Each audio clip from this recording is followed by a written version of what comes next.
శ్రీమాత్రే నమః. మనలో చాలామందికి మేము మాంసాహారులం, మేము పూజ చేయొచ్చా, శ్రీచక్ర పూజ చేయవచ్చా, లేదా గణపతి తర్పణం చేయొచ్చా, ఇది సందేహం బట్టి పీడిస్తూ ఉంటుంది. ఆహారానికి పూజకి నేరుగా సంబంధం లేకపోయినా ఆహారానికి శరీరం ద్వారా పూజతో సంబంధం ఉంటుంది.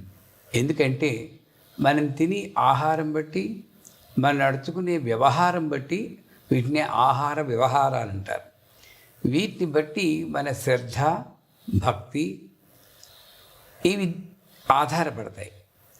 వీటి మీద మన పూజ ఆధారపడుతుంది.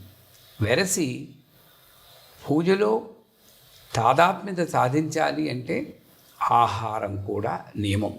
ఒక పూజే కాదు, ప్రాపంచికంగా కూడా ఒకళ్ళతో నేను ఎదుర్కొనేటప్పుడు, ఒక విషయాన్ని నేను డీల్ చేసేటప్పుడు, ఒక సమస్యని సాధించేటప్పుడు నేను ఎంతవరకు నా ఇంద్రియాల్ని అదుపులో ఉంచుకుంటాను అన్న విషయం చాలా ముఖ్యం. ఆధ్యాత్మిక ప్రగతికి ఇది ఎంతైనా ముఖ్యం. అందుకే ఇంద్రియ నిగ్రహం పుష్పం కల్పయామ. పూర్తిగా ఇంద్రియ నిగ్రహం సాధించడం సుదుర్లభం.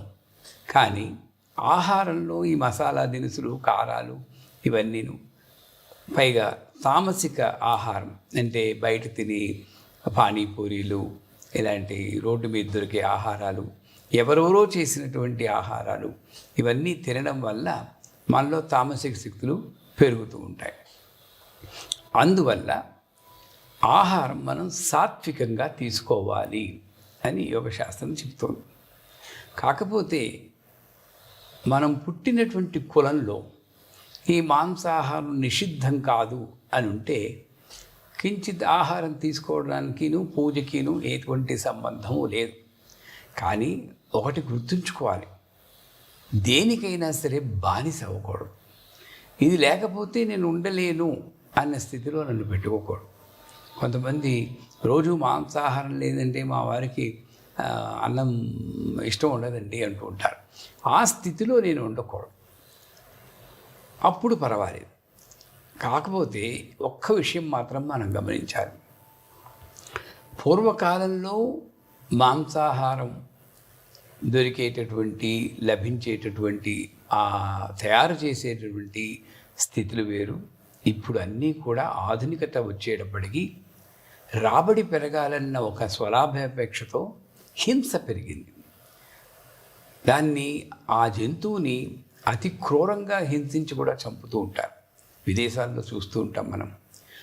మెషిన్లు, యంత్రాలు ఉపయోగించి అది వర్ణించడానికి కూడా అలవి కాదు. అందువల్ల అటువంటి ఆహారం, ఆ చచ్చిపోయే ముందు ఆ జంతువు కళ్ళల్లో భయం, ఆ బాధ, ఇవన్నీ కూడా ఆ మాంసంలోకి చేరడానికి అవకాశం ఉంది. ఇప్పుడు మనం కోపంగా మాట్లాడుతున్నాం అనుకోండి, ఆ కోపం యొక్క లక్షణాలు మనలోకి వెళ్తాయి కదా. కొన్నాళ్ళకి మన వ్యక్తిత్వం మారిపోతుంది కదా. మనమే కాదు, మనతో మాట్లాడి వాళ్ళ ప్రతి ఒక్కరికి కూడా ఈ కోపం అంటుకుంటూ ఉంటుంది కదా. అదే సిద్ధాంతం ప్రకారం ఒక జంతువు బాధపడుతూ చచ్చిపోయినప్పుడు ఆ బాధ అనేటువంటి ఆ ఎనర్జీ ఉన్నటువంటి ఆ మాంసాహారం నేను తినడం వల్ల అది కూడా నాకు తామసిక శక్తి పుట్టడానికి దోహదపడుతుంది. అందువల్ల అది నియమితంగా తీసుకోవడమే ఎంతవరకైనా మంచిది. పూర్వకాలంలో ధర్మాలు వేరు. అప్పుడు ఇన్ని డైవర్షన్స్ లేవు, ఇన్ని ఆకర్షణలు లేవు. ఎవరికి వారు వారి ధర్మాన్ని, వృత్తి ధర్మాన్ని నిర్వర్తించేవాడు. కట్టెలు అమ్ముకునేవాడు కూడా సత్యనారాయణ వ్రతం జరుగుతూ ఉంటే కట్టెలు కావడి కిందకి దించి లోపలికి వచ్చి భక్తితో, శ్రద్ధతో ఆ కథను విన్నాడని మనం చదువుకుంటాం. ఈ రోజుల్లో మామూలు ఉన్నత స్థితిలో ఉన్నవాళ్ళు కూడా, ఉన్నత సంస్కారాలు ఉన్నవాళ్ళు కూడా ఓ పూజకి పిలిస్తే పని ఉందండి, ఆఫీస్ పని ఉందని అని తప్పించుకునే వాళ్ళు ఉన్నారు. లేదా అప్పుడున్నటువంటి ఆహార నియమాలు ఇప్పుడు పనికిరావు. అప్పుడు దేన్నైనా తట్టుకునే శక్తి ఉంది, రోగ నిరోధక శక్తి ఉంది. ఇన్ని వ్యాధులు లేవు. ఏదో ఒక 4-5 వ్యాధులు ఉన్నాయి, వాడికి మందు కొనుక్కోలేదు, వాడితో పోయేవారు. ఇప్పుడు అలా కాదు, రోజుకు ఒక కొత్త రోగం పుట్టుకొస్తూ ఉంటుంది. జంతువుల్లో రోగాలు ఉన్నాయి. ఏ రకంగా చూసినా సరే మాంసాహారం అంతగా మంచిది కాదు అనే చెప్తుంది. కాకపోతే శాస్త్ర ప్రకారం ఇది నిషిద్ధం అని చెప్పడానికి నాకు అధికారం లేదు. ఎందుకంటే ఆహారానికి పూజకి సంబంధం లేదు. మన శరీరం కోసం, మన లక్షణాల కోసం ఈ యొక్క మాంసాహారాన్ని పరిమితం చేసుకోవడం కానీ, మానివేయడం కానీ కొంతవరకు మంచిదనే చెప్పుకోవాలి. శ్రీమాత్ర